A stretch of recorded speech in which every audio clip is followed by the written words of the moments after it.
तमो वच्चायाणं तमो लोये सप्पिसाहुणं तमो लोये सप्पिसाहुणं दीपगं नवो यानो चामेलादिविभूषया मायायिष्यपि दृश्यन्ति नातस्तोमसि लोमः नातस्तोमसि लोमः निरीपरिक्रिमणिमे गुरुदीपियावो मैं शास्त्रे वाचिनी करूं प्रतिवाच्य गाओ अत्यंति भासिते सभी श्रुत दीपिताओ क्या बोलिना भी मुझे तुम ही बताओ तुम ही बताओ। निरंतर सिद्धि परमेश्वरी भगवान की प्रथम तीर्थंकरादिनाथ भगवान की देवादि देवी कर मूल्य पाशाद भगवान की देवादि देवी कर 24 तीर्थंकर भगवान की प्रातः स्मरणीय सारस कवि नई चक्रवर्ती महापुरवरज्य वंशी विभव सगति महाराज की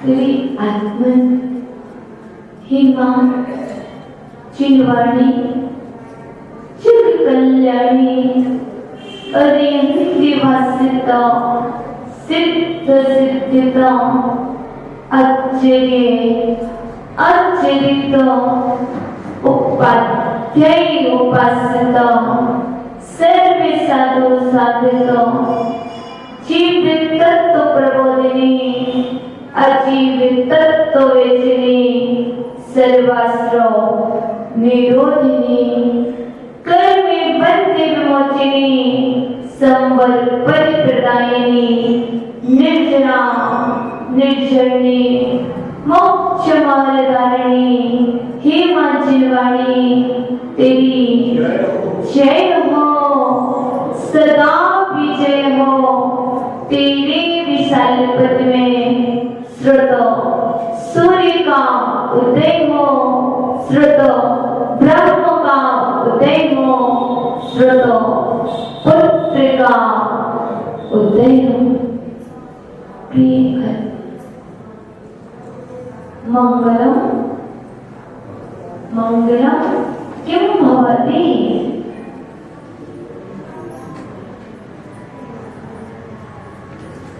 मंगल किम भवति मंगल क्या होता है बताओ। हम जब छोटे थे आप जब छोटे थे तब आपको पाठशाला में पढ़ाया जाता था ना। यहाँ पापम गायति ये पुण्यम लायति सा मंगलम भवति। जो पापों को गलाता है और पुण्य को लाता है वह मंगल कहलाता। यही पढ़ते थे ना, यही पढ़ते थे। हम वही बोल रहे हैं, हम वही बोल रहे हैं और कुछ नहीं बोल रहे हैं। बस हमने थोड़ा सा शब्दों को चेंज कर दिया है, उसको परिवर्तित संस्कृत में कर दिया है। तो आप सोच रहे हो क्या होता है? कुछ नहीं, मंगल वही है जो हम पहले पढ़ते थे। लेकिन मंगल मंगल क्या क्या होता है और मंगल कितने प्रकार का होता है? मंगल कितने प्रकार का होता है? 4 प्रकार का होता है।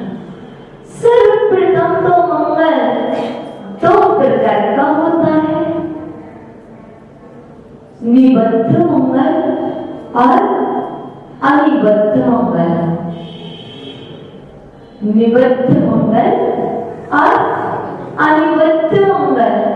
तो निबद्ध मंगल क्यों होती? ग्रंथकार द्वारा जो लिपिबद्ध कर दिया है शास्त्र में वह निबद्ध मंगल है, और जो ग्रंथकार द्वारा जो लिपिबद्ध नहीं किया है, मात्र स्मरण किया गया है, वह अनिबद्ध मंगल है। तो मंगल हम कहते किसे ये तो समझ गए, मंगल के दो भेद होते हैं ये भी समझ गए। लेकिन आपको पता है मंगल 4 तरह का होता है। उसके पहले हम जान ले मंगल 3 प्रकार का भी होता है। मंगल 3 प्रकार का भी होता है। तो वह कौन सा होता है? सचित्त मंगल, अचित्त मंगल और सचित्त मंगल होता। सचित्त मंगल कौन है? कौन है? सचित्त कैसे? जो जीव सहित होगा वह सचित्त मंगल। साधु हम सचित्त मंगल है कि नहीं? आचार्य परमेश की सचित्त मंगल है कि नहीं? उपाध्याय साधु इस सचित्त और समोचरण में बैठे हुए अरहंत भगवान अरहंत परमेश की क्या है? सचित्त मंगल है। अचित्त मंगल जिरवाणी अचित्त मंगल है। अब सचित्त चित्त मंगल है। साधु को हमने मान तो लिया था, पर साधु पीछे सहित थे, शास्त्र सहित थे। माना था ना मंगल? पीछे सहित थे, शास्त्र सहित थे, इसलिए कौन से मंगल हो गए? सचित्ता चित्त जब मित्र अवस्था होती है तो सचित्ता चित्त मंगल होगा। अब इसके बाद आती है बात, तो मंगल और कितने प्रकार का होता है? तो मंगल 4 प्रकार का होता है। मंगल के 4 भेद होते हैं। कौन कौन से माता हो? अरिहंत मंगल, सिद्ध मंगल, साहु मंगल, केवली पड़ी धर्म मंगल बोलते ना। तो द्रव्य मंगल भी होता है, अरहंत द्रव्य। क्षेत्र मंगल भी होता है, काल मंगल भी होता है, और भाव मंगल भी होता है। मंगल को 2 प्रकार से देखें, 3 प्रकार से देखें, 4 प्रकार से देखें, और मंगल 5 प्रकार से भी होता है। पंच परमेष्ठी मंगल स्वरूप से मंगल 5 प्रकार का भी होता है, और मंगल 6 प्रकार का भी होता है। मंगल 6 प्रकार का भी होता है। तो कौन सा मंगल है जो 6 प्रकार का हो? नाम आदि की अपेक्षा से मंगल के 6 भेद हैं। नाम मंगल, स्थापना मंगल, निश्चित की अपेक्षा नाम, स्थापना मंगल, द्रव्य मंगल, क्षेत्र मंगल, काल मंगल और भाव मंगल। किसी का नाम शुभ रखा था, यदि नाम बदल लिया मंगल हो गया। इसीलिए तो नाम का भी प्रभाव पड़ता है। तो कल बताया था नाम शुभ रखना चाहिए। तो अब बात चलती है, मंगल तो हो गया, लेकिन मंगल करने से जीवन होता कैसा है? यदि हम मंगल द्रव्य देखते हैं तो जीवन होता कैसा है? मंगल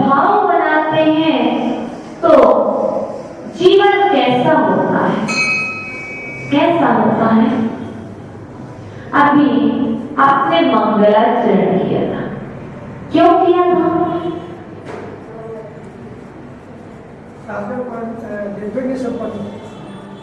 हाँ, मंगलाचरण हम क्यों करते हैं?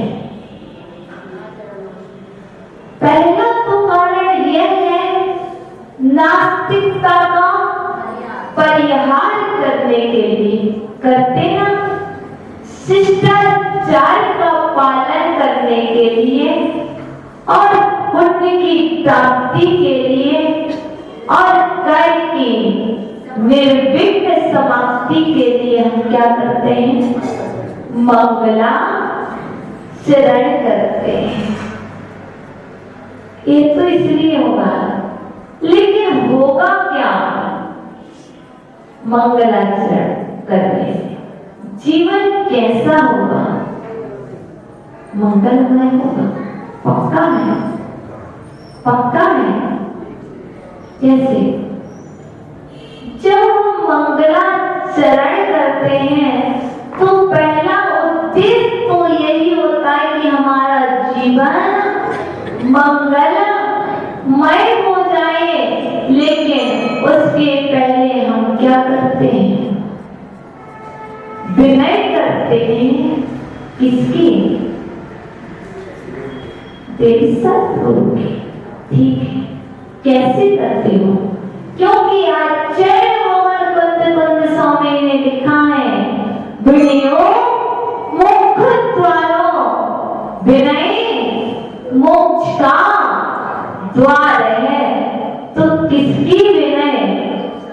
गुणी जनों की, गुणी जनों की मन वचन काय से जो विनय होती है वो की जाती है, वह विनय मोक्ष का द्वार है।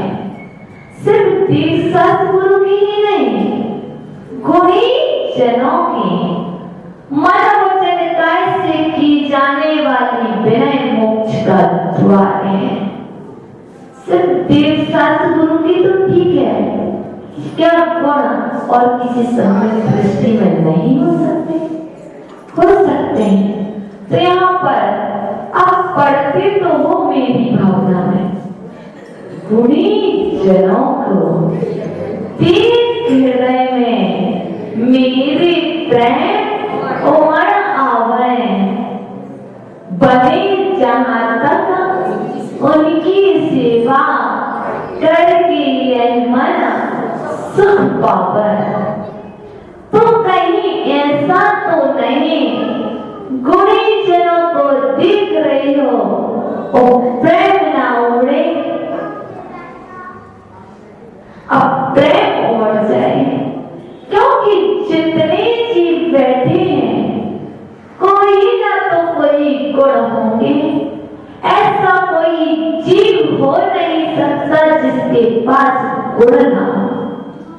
हमारे लिए तो इतना तक बताया कि हमें सोना चाहिए तो स्वान की तरह सोना चाहिए, कुत्ते की तरह सोना चाहिए।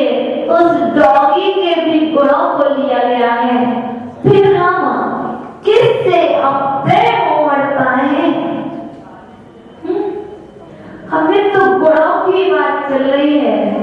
तो गुणी जनों को देख करके मेरे अंदर आह्लाद उत्पन्न होना चाहिए, प्रेम उमड़ना चाहिए, स्नेह उमड़ना चाहिए।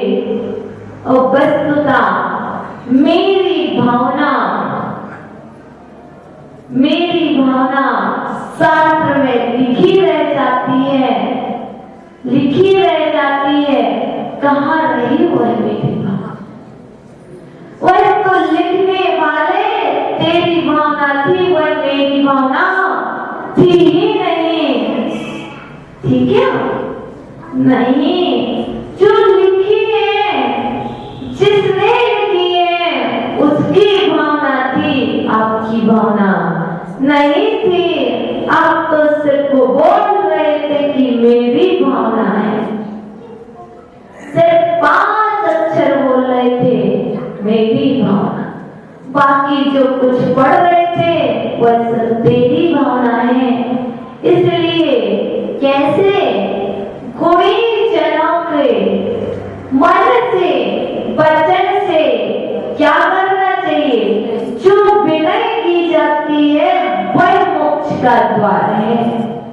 यदि गुणी जनों को देखकर अब प्रेम उमड़ रहा है, शत्रुता नजर आ रही है, राग द्वेष उमड़ रहा है, तो वह मोक्ष का द्वार नहीं है, वह तो नरक का द्वार है।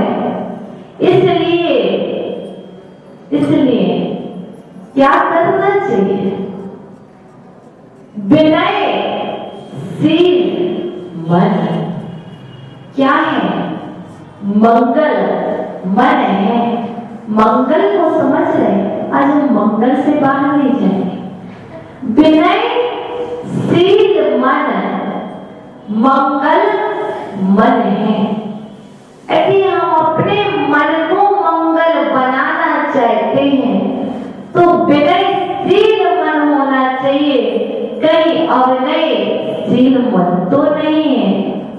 मन भी विनयशील होगा तब मन मंगल बनेगा।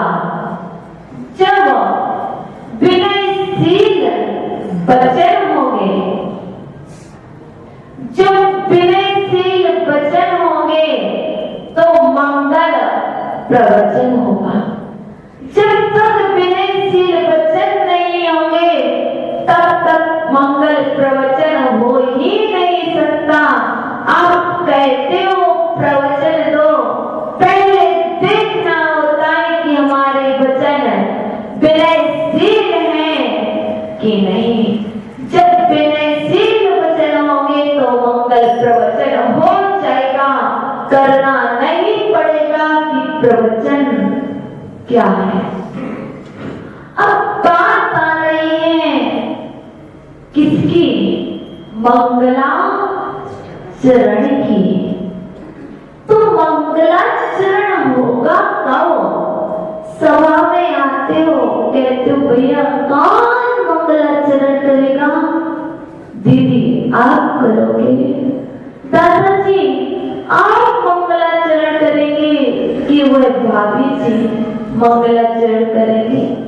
रंगोवल वाली भाभी आप मंगलाचरण करेंगे? कौन करेगा आज का मंगलाचरण? बता दो। पता नहीं, लेकिन मंगलाचरण करना नहीं पड़ेगा, मंगलाचरण हो जाएगा। कैसे? जब विनयशील आचरण होगा तो मंगलाचरण हो जाएगा। हमें मंगलाचरण करने की आवश्यकता ही नहीं है। तो हम जब विनयवान होते हैं, विनय से मन सहित होते हैं, वचन भी विनयशील होते हैं और आचरण भी विनयशील होता है तो मंगलाचरण हो जाता है। जब मंगलाचरण हो जाता है तो जीवन मंगलमय हो जाता है। इसीलिए तो कहा है हमारे पंच परमेष्ठी मंगल है, क्योंकि उनका मन भी विनयशील है, वचन भी विनयशील है और आचरण भी विनयशील है। तो जब वो विनयशील है तो मंगलाचरण हुआ और आपने देख लिया तो आपका जीवन मंगलमय हो गया ना मंगल। तो हम इसीलिए बात चल रही है मंगल। अब बात आती है हे प्रभु, जो बेटी पर विराजमान प्रभु है ना, वह मंगल है और वो देख करके हमारा जीवन मंगल हो जाता है। लेकिन आज हमने मंगलाचरण किया था ना? किया था। कौन सा मंगलाचरण किया था? आज हमने मंगलाचरण किया था क्या था, प्रतिदिन की तरह नहीं था। आज हमने कोई दूसरा श्लोक बोला था, कौन सा? आचार्य भगवान समंत्रवत द्वारा रचित देवागम स्तोत्र का मंगलाचरण किया था। हे जनेंद्र देव, पहले मंगलाचरण सुन लेते हैं। देवागम नमो याना चामरादि विभूषया माया विश्वपे दृश्यते नातस्वमसि नमः। देवागम स्तोत्र का दूसरा नाम आप मीमांसा भी है। जिसके रचयिता आचार्य भगवान समंतवत स्वामी है। तो आचार्य भगवान समंतवत स्वामी क्या कह रहे हैं? हे जनेंद्र देव, मैं आपको नमस्कार इसलिए नहीं करता, किसलिए? इसलिए नहीं करता हूं कि पंच कल्याणक विधान आदि में देवता आपके पास आते हैं, इसलिए मैं आपको नमस्कार नहीं करता। पंच कल्याणक प्रतिष्ठा में देवों का आगमन हो रहा है, इसलिए मैं आपको नमस्कार नहीं करता। नभो याने, हे जनेंद्र देव, आपका आकाश में गमन हो रहा है। आप आकाश में गमन कर रहे हैं, इसलिए मैं आपको नमस्कार नहीं करता हूं। और क्या बोल रहे हैं? चामरादि विभूषया, आपके पास चमर आदि विभूतियां हैं, इसलिए भी मैं आपको नमस्कार नहीं करता। माया विश्वपि दृश्यते, विश्व में, जगत में या संसार में यह सब तो मायावी जादूगरों के पास भी देखी जा सकती हैं, इसलिए आप महान नहीं हो कि यह आपके पास है। यह तो एक मायावी के पास भी हो सकती है, जादूगर के पास भी हो सकती है, लेकिन प्रभु मैं आपको नमस्कार तो इसलिए करता हूं कि आपने दोषों को दूर कर दिया है, इसलिए मैं आपको नमस्कार करता हूं। आपके पास कोई भी दोष नहीं है, यदि आपके पास है तो अनंत कोई नहीं है। हाँ, आप गुणवान हैं, इसलिए आपको नमस्कार करते हैं, आपकी पूजा करते हैं, अर्चना करते हैं और अपना जीवन मंगलमय बनाते हैं। ना कि विभूति देखकर, ना कि आपके साथ देवता लोग हैं, ना कोई चमत्कार को नमस्कार करते हैं, लेकिन आज के लोग क्या सोचते हैं?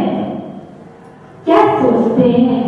हम उनको नमस्कार करेंगे जहां अतिशय हो रहे हैं, जहां कोई चमत्कार हो रहे हैं, लेकिन ये चमत्कार तो होती किसमें है? प्रभु चमत्कार करते नहीं है, चमत्कार देव करते हैं। तो आप देवों को नमस्कार कर रहे हो कि प्रभु को? कहीं ऐसा तो नहीं प्रभु के पास जाकर के भी प्रभु को नमस्कार नहीं हो रहा? यह चमत्कार तो भक्ति से हुआ करते हैं। जब भक्ति उमड़ती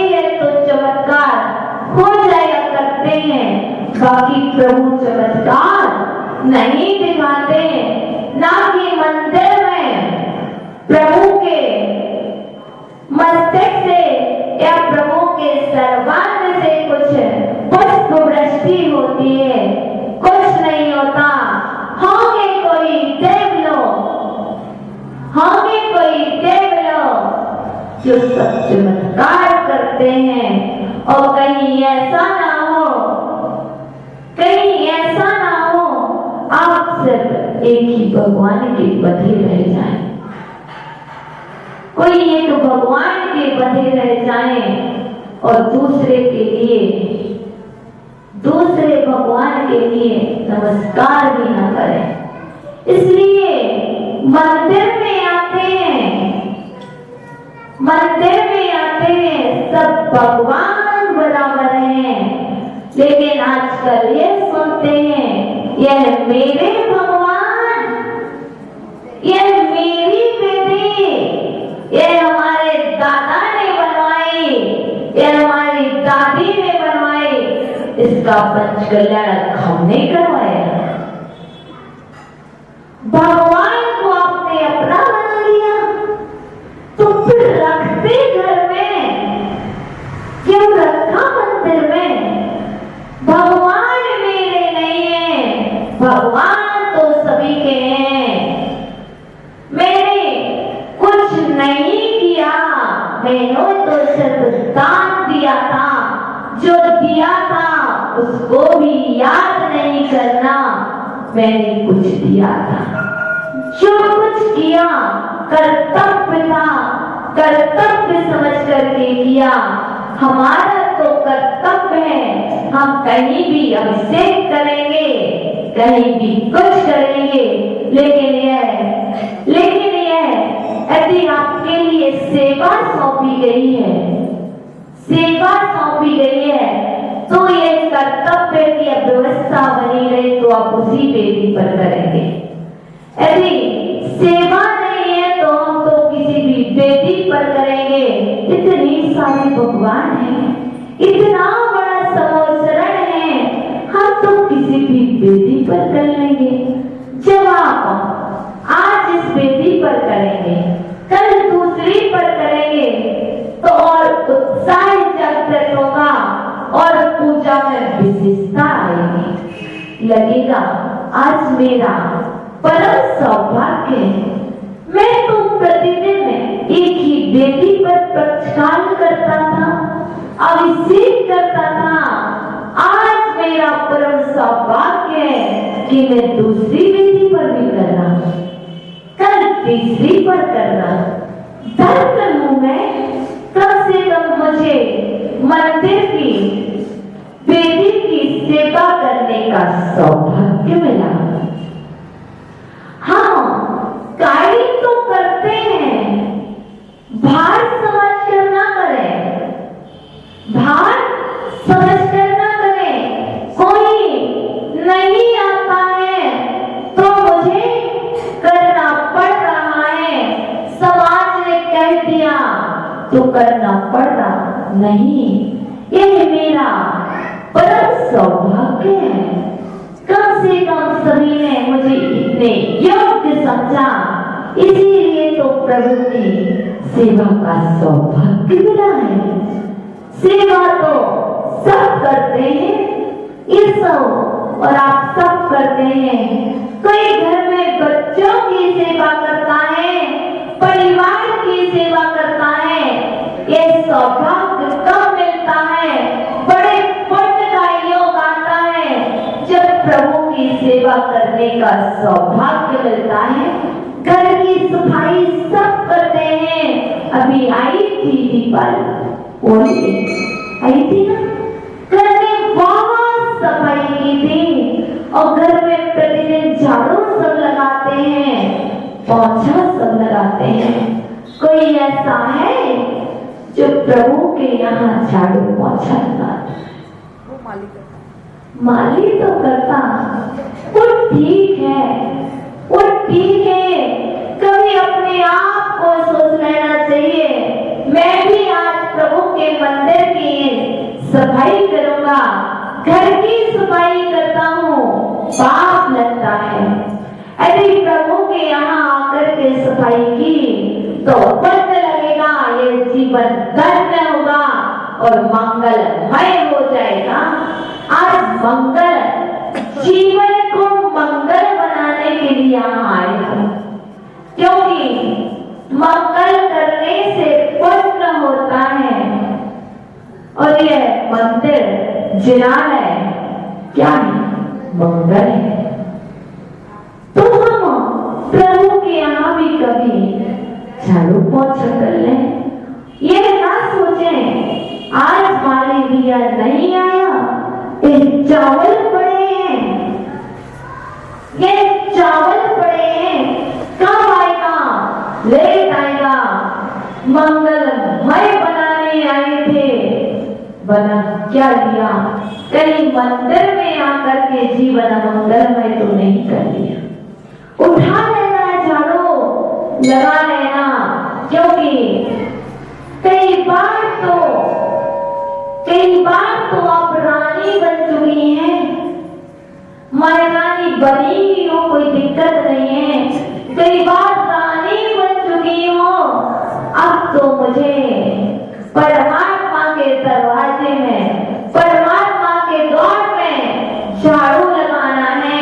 मुझे वो वाली झाड़ू लगा के रानी नहीं बनना है।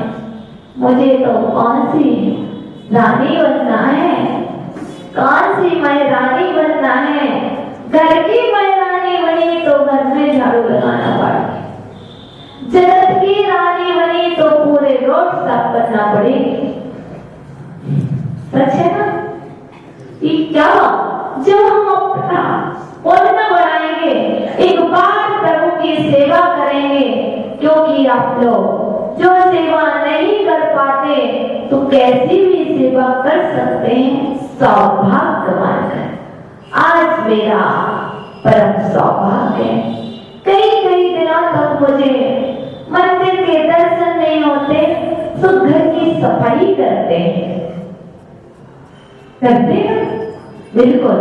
अरे मैं प्रभु की सफाई करने वाले ऐसा जीवन बन जाए मेरा कि मैं हमेशा प्रभु के यहाँ रहूं, प्रभु के द्वार में रहूं, तो मेरा जीवन मंगलमय हो जाएगा।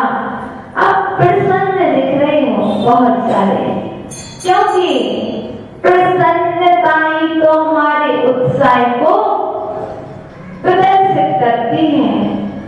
आप प्रसन्न हो तो हम सोच रहे हैं, हमारा उत्साह बढ़ता है। यदि आप प्रसन्न होते हैं तो फिर हम आपके सामने बोल लेते हैं। यदि आप रोने बैठ जाओ, चेहरा लटका के बैठ जाओ, तो हम भी उत्साह नहीं होगा कि कुछ बोलना है, कुछ समझाना है। लेकिन आप प्रसन्न रहते हैं तो हमारा उत्साह बढ़ जाता है। यह हमारा जीवन किस लिए? जीवन को मंगलमय बनाने के लिए। तो आप पूछ लेते हैं आपसे, जन्म किस लिए?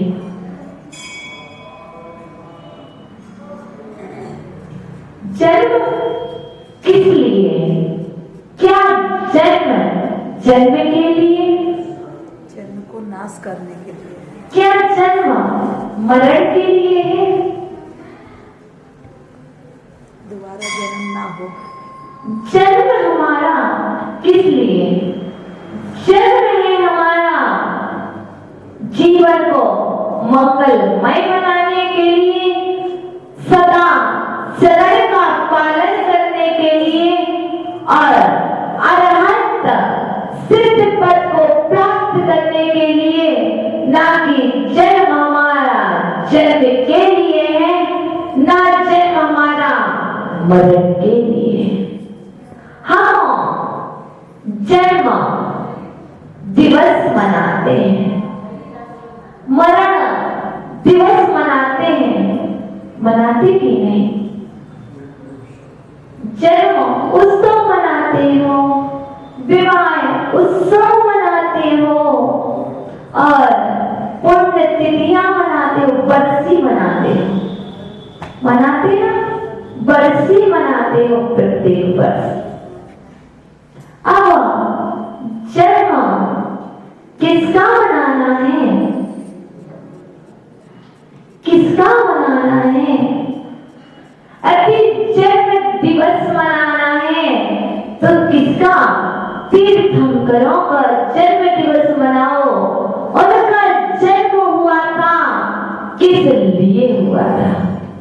उनके जन्म को याद करके हम अपने जन्म को सुधारें।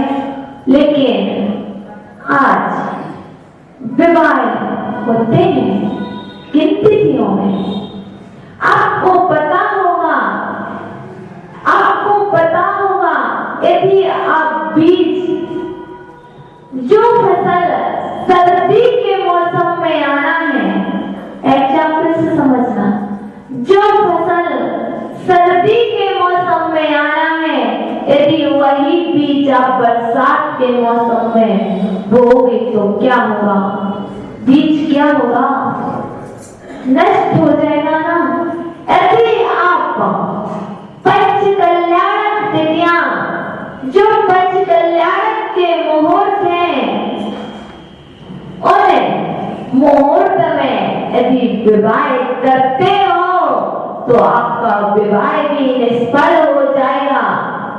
क्योंकि ये तो प्रभु की पंच कल्याणक चल रहे हैं, वैराग्य महोत्सव चल रहा है। और हमने क्या समझ रखा है?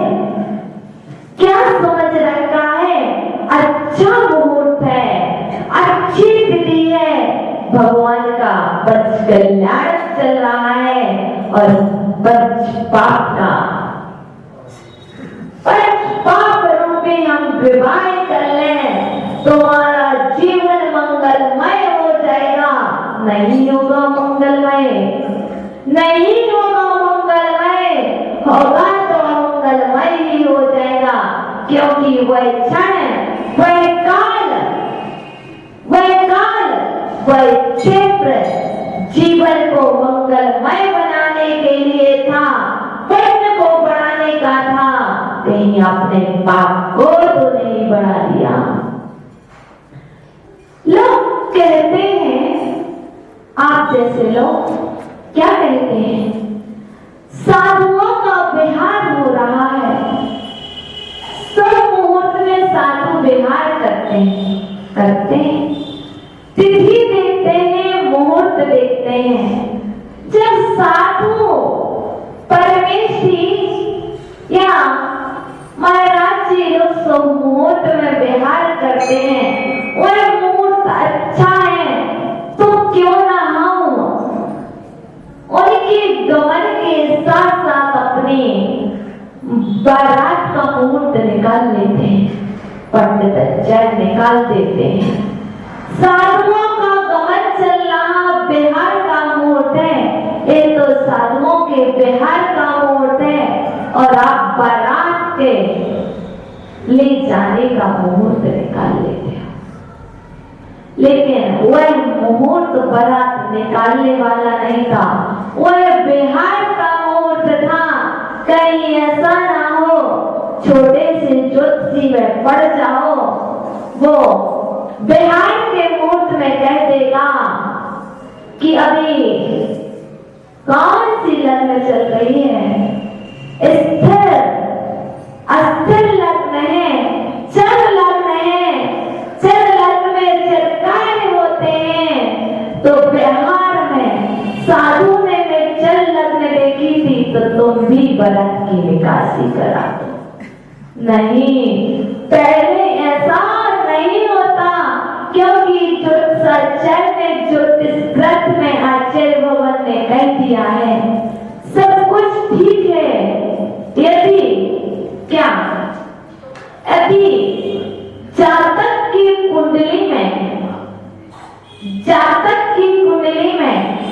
मुख्य ग्रंथ में यदि गुरु विराजमान है, गुरु बैठा है, गुरु ग्रह बैठा है, तो जातक की कुंडली और जातक का जीवन मंगलमय ही होगा। कोई मुहूर्त करने की आवश्यकता नहीं है, कोई कार्य करने की आवश्यकता नहीं है। इसलिए आप यदि वह तो जातक की कुंडली में बैठा है तो जीवन मंगल है। हम कुंडली की बात नहीं कर रहे, हम चल रहे हैं अपने विषय पर ही, मंगल और मंगलाचरण। तो जब हमें कागज में लिखा हुआ गुरु ग्रह देखते हैं कि मुख्य केंद्र में गुरु विराजमान है, तो इसका जीवन मंगलमय है। यदि आप हृदय रूपी केंद्र में पंच परमेश्वरी रूप, पंच परम रूप गुरु को विराजमान कर लोगे तो आपका तो भव ही मंगल हो जाएगा। पंडिताचार्य जो सच्चाई तो सिर्फ कुंडली ही देखेंगे। यदि आप और गुरु के लिए और गुरु ग्रह रूपी परम पिता अरहंत के लिए, सिद्ध के लिए, आचार्य के लिए, उपाध्याय और साधु के लिए यदि अपने हृदय रूपी मुख्य केंद्र में विराजमान कर लोगे तो आपका जीवन मंगलमय हो जाएगा। मंगलमय जीवन ही नहीं होगा, आपका भव मंगलमय हो जाएगा, क्योंकि केंद्र का गुरु तो जीवन मंगलमय करता है, लेकिन हृदय में बैठा हुआ गुरु, हृदय में बैठे हुए पंच परमेश्वरी हमारे भव मंगल कर देते हैं। हमारा पूरा भव मंगलमय हो जाता है। तो हम तो इसीलिए पंच परमेश्वरी की आराधना करते हैं कि प्रभु मैंने ठौने पर बिठाया था, ठौने पर से भी अपने हृदय में बिठा लेना। आज इस वेदी के प्रभु जी को हृदय में बिठाना, कल दूसरी वेदी के प्रभु को हृदय में बिठाना, कल ऊपर वाले, परसों नीचे वाले, सभी प्रभु को, इस मंदिर के प्रभु, उस मंदिर के प्रभु, किसी मंदिर के प्रभु और नहीं है। प्रभु जी तो मेरे हैं, मंदिर मेरा है। दिगंबर जैन समाज का मंदिर है, ना इस समाज का मंदिर है, ना उस समाज का मंदिर है, हमारा मंदिर है। किसका मंदिर है? नहीं, आपका नहीं, मेरा है, मेरा मंदिर है। नहीं, सबने लेना, मेरा है। इसमें क्या मानी? एक छोटा सा बच्चा होता है, छोटा सा बच्चा होता है, पिताजी की 4 संतान है, बेटा कहता है मेरे पापा, दूसरा झगड़ता है मेरे पापा। आखिर पिताजी को पता ही तो है मैं सभी का पिता हूँ, ये कह रहा है, इसके कहने से मैं इसका नहीं होगा, वस्तुतः निश्चय से तो मैं किसी का पिता हूँ ही नहीं।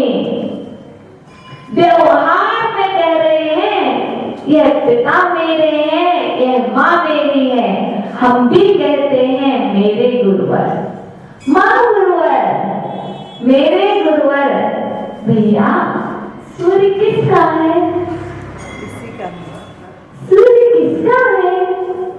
नहीं, सूर्य मेरी छत पर आया, सूर्य मेरी छत पर है, मेरा है।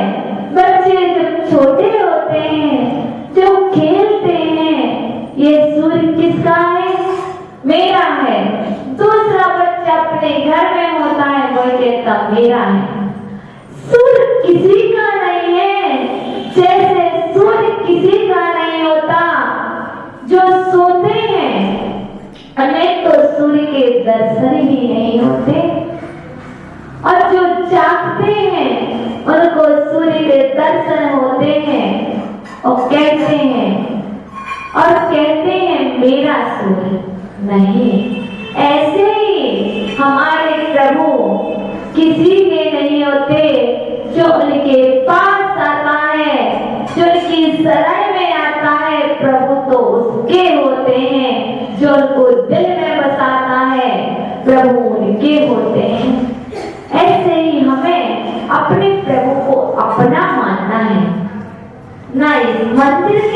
ना उस मंदिर के, सब प्रभुवर मेरे हैं। सारी समाज मेरी है, सारी समाज मेरी है, ए पिताजी मेरे हैं। ठीक है, ठीक है, आप इनको मान लो, लेकिन यह भी तो मानो किसी अपेक्षा से वह दूसरे की भी तो पिताजी हैं। तो पिता ही तो हुए, यह भी पिताजी हैं, वह भी पिताजी हैं।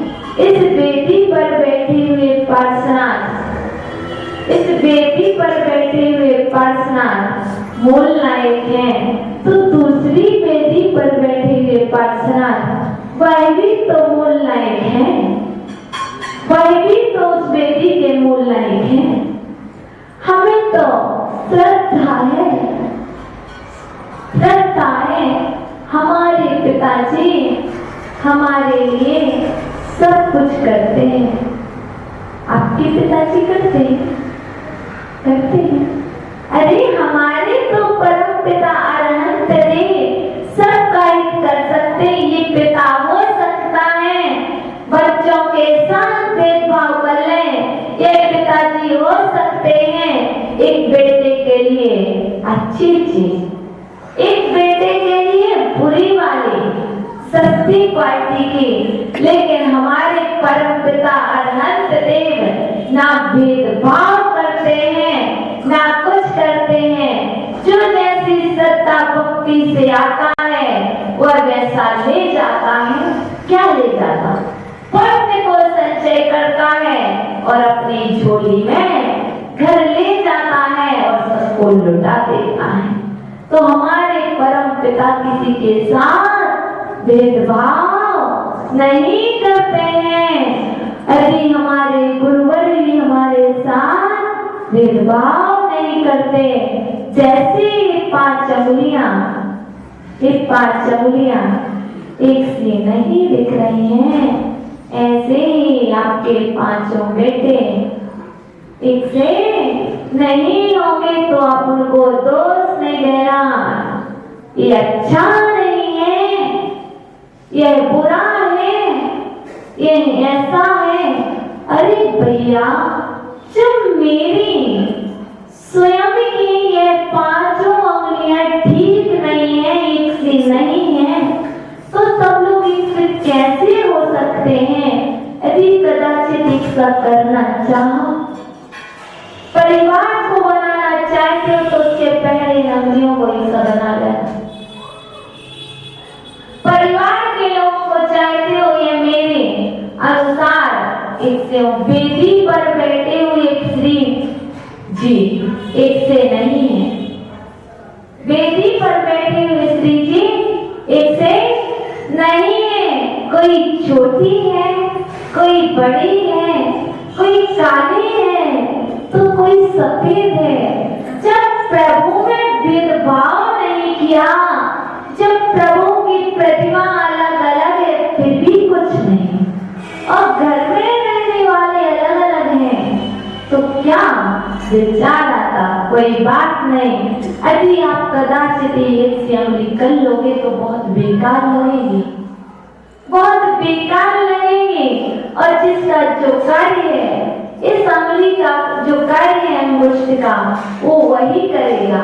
ऐसे ही घर में रहने वाले जो सदस्य हैं, जिनका जो कार्य है, जिनका जो स्वभाव है, वह वही करेगा।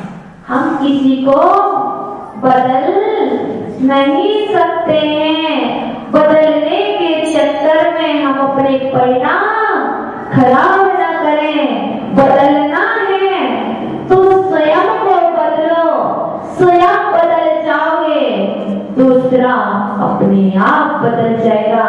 पूज्य गुरुवर कहते हैं, दूसरे को समझाओ, 2 बार समझाया, 3 बार समझाया, इतना मत समझाना कि स्वयं के परिणाम खराब हो जाए, स्वयं संक्लेशित हो जाओ। उसको मत समझाना। आप क्या करना, जो कुछ करवाना चाहते हो वह कार्य स्वयं करने लग जाना। पुस्तक बच्चे ये हैं, हमने तो पूज्य गुरुवर को देखा है। कैसे? अरे हम लोग क्लास में जाते थे तो चटाई नहीं ले जाते थे, सर्दी का मौसम था तो आचार्य गुरुवर क्या कहते थे? चटाई हम ले आए, चटाई हम ले आए। ऑलरेडी पुस्तक भी छोड़ दी। बेटा पुस्तक कहाँ पर रखी है, किस कमरे में रखी है? खड़े हो जाया करते थे पूज्य गुरुवर, खड़े हो जाया करते थे। वो कभी कहते नहीं थे, सिर्फ खड़े हो जाया करते थे। उसके पहले तुम चले जाओगे, पुस्तक लेकर आओगे। अरे हम चाहते हैं हम कोई चीज उठाएं, कोई बात नहीं समझ आ रहा, एक बार अपने स्थान से स्वयं उठो, उठा कर ले आओ। अपने आप सामने वाले को लगेगा उठाकर ले आएगा।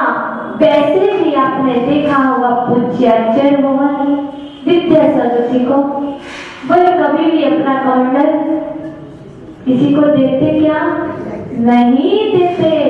वो स्वयं कमंडल उठाते हैं। क्या उनकी कमंडल उठाने वाला कोई नहीं है? पूरी दुनिया कमंडल उठाने वाली है, लेकिन वो नहीं देते। इसलिए नहीं देते हैं कि हमारा बल जो पहले हम देख तो लें कमंडल उठाने की शक्ति है कि नहीं। जब कमंडल उठाने की शक्ति होगी तभी तो हम आहार के लिए जा पाएंगे, तभी तो कुछ कर पाएंगे। यदि हम कमंडल ही सबको दे दें वो बात अलग है, हम दे देते, वो बात अलग है, हम दे देते हैं। हो सकता कभी हम ये भी सोच लेते होंगे चलो थोड़ा कमंडल लेगा तो संस्कार बनेगा, कभी भाव जागेगा कि मुझे भी ऐसा कमंडल लेना है। इसलिए आप कहते हो सेवा का अवसर मिले मानू अपना भाग्य। यदि मुझे सेवा का अवसर मिल गया है तो मैंने अपना भाग्य समझा, सौभाग्य समझा। कल दो बच्चे आपस में बात विवाद कर रहे थे, मैं कमंडल लूंगा, मैं लेके चलूंगा, कोई बात नहीं। बड़ी बहनें भी थी, वो कह रही थी हमारा सौभाग्य है। तो बच्चे क्या कहते?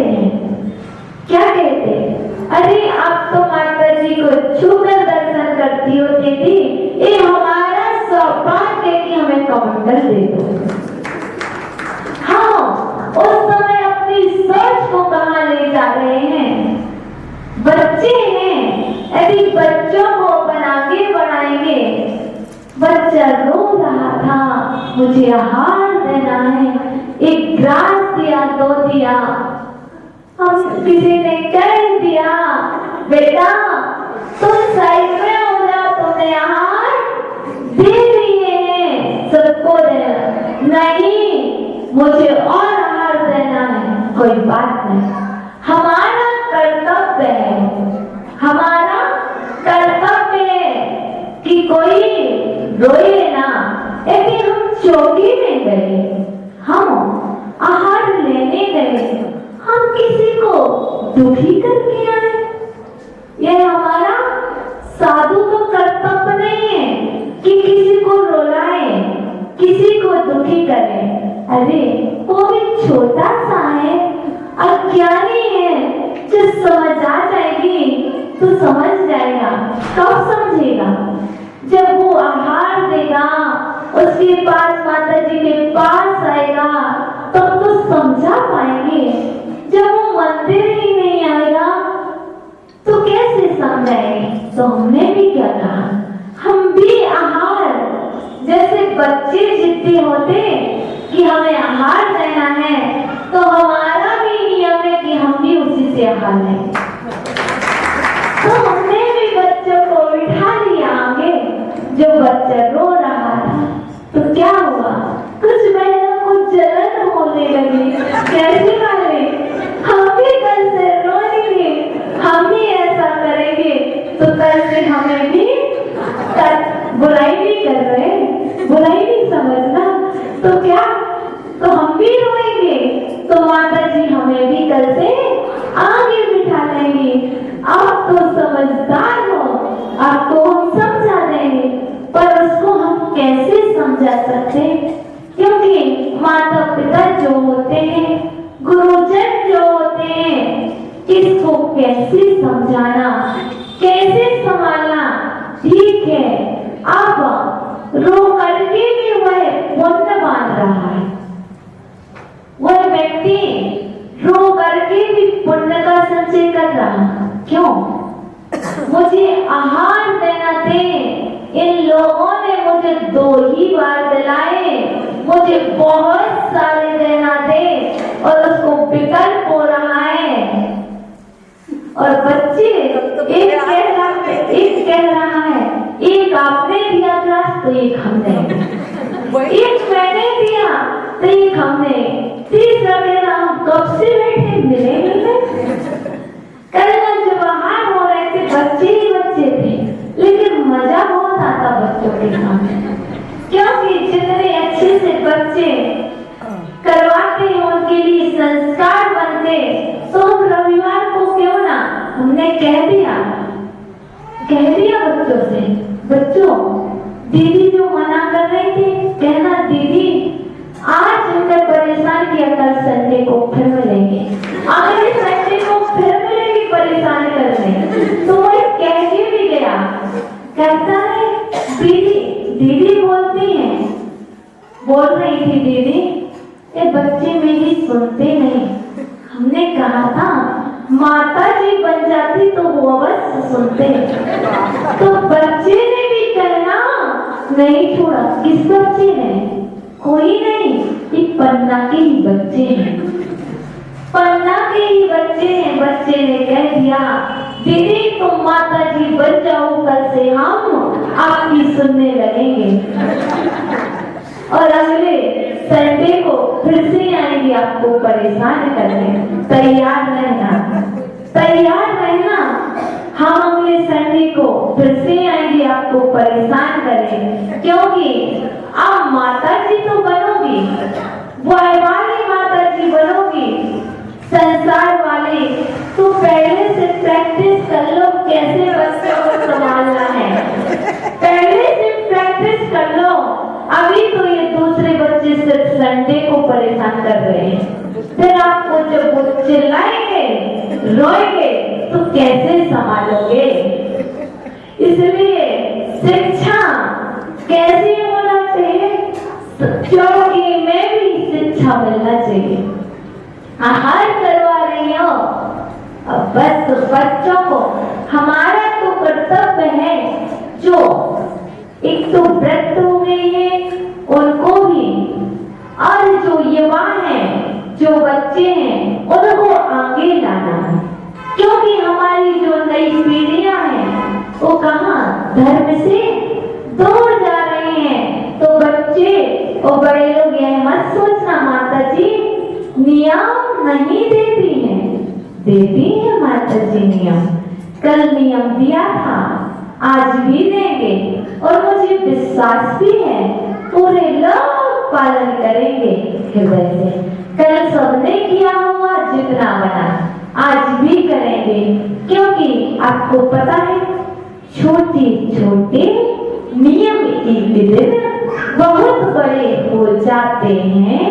घुटनों से चलने वाले भी पैरों से दौड़ लगाते हैं। जब आपके छोटे छोटे नियम एक दिन बहुत बड़े हो जाएंगे। जब एक छोटा बच्चा होता है, चल नहीं पाता, तो क्या करता है? घसुट के चलता है, घुटनों से चलता। जब वह थोड़ा सा बड़ा होता है तो फिर दौड़ लगा देता है।